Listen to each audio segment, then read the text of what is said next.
সন্দীপের লোক মানে আমার মনে হচ্ছে যেন স্বপ্ন কম দেখে, স্বপ্নদ্রষ্টা হওয়া উচিত, আরো স্বপ্ন দেখা উচিত। এবং আমি 84-এ কার্গিল স্কুল থেকে মেট্রিক পাস করছি। সন্দীপ ছাড়ছি ঢাকা। ভাইয়া বাড়ি হচ্ছে দুবলাপাড়, বধুমহরির বাড়ি।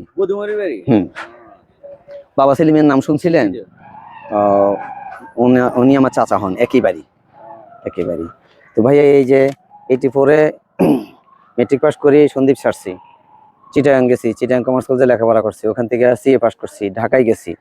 এই যে এত বছর পরে এসে হ্যাঁ, সন্দীপের যে তেমন কোনো উন্নতি হয়েছে আমার কাছে মনে হয়নি। আমি ওই যে এখান থেকে নামিয়া বলছি যে ইট ভাটা হয়েছে, আর কিছু বিল্ডিং হয়েছে, আর কিছু সমিল হয়েছে। আর মানুষের জীবনের মান উন্নয়নের জন্য আপনার যা দরকার ছিল সেটা হয় নাই, এই কথা বুঝাইতে চাইছি। আমরা তো সন্দীপের লোক, আমাদের সন্দীপের লোক তো ফাইটার। শিক্ষা ব্যবস্থা, চিকিৎসা ব্যবস্থা, এগুলো আপনার যাতায়াত। ভাই আমি না আমি ঢাকা হাইকোর্টে, হ্যাঁ। তো জীবনযাত্রার মান উন্নয়নের জন্য যে সকল বিষয়গুলো হওয়ার কথা সেগুলো হয় না। হ্যাঁ, মানুষের হাতে টাকা হয়েছে, এই হয়েছে, সে হয়েছে ইত্যাদি, এগুলো সব ঠিক আছে। মানে আমি বুঝাইতে চাইছি যে বিল্ডিং হওয়ার অর্থ তো টাকা হওয়া, কিন্তু টাকা হওয়ার অর্থ তো জীবন মানের উন্নয়ন না। এটা বুঝাইতে চাইছি। ঠিক আছে, তো অনেকেই বুঝে না এটা, আমি বুঝি, আমি বলতেছি। কেউ বুঝেও না, কেউ এটা দেখেও না। এখন দেখবে কখন জানেন? ইলেকশনের পরে এটা দেখবে যে কিরে এই লোক আসছিল যে লোকটা।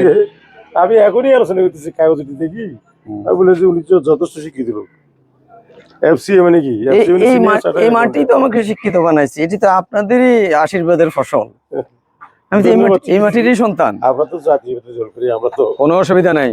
কালকে যে আমি যে জাতীয়বাদী দল হয়ে যাবো না, আপনি কেমনে বুঝলেন? সেটা তো ঠিক আছে। আপনার যে মানে শিক্ষার যোগ্যতাটা, আমি ওনাকে এখনই বলতেছি, আপনি আসেন না কেন? উনি তো যথেষ্ট শিক্ষিত মানুষ।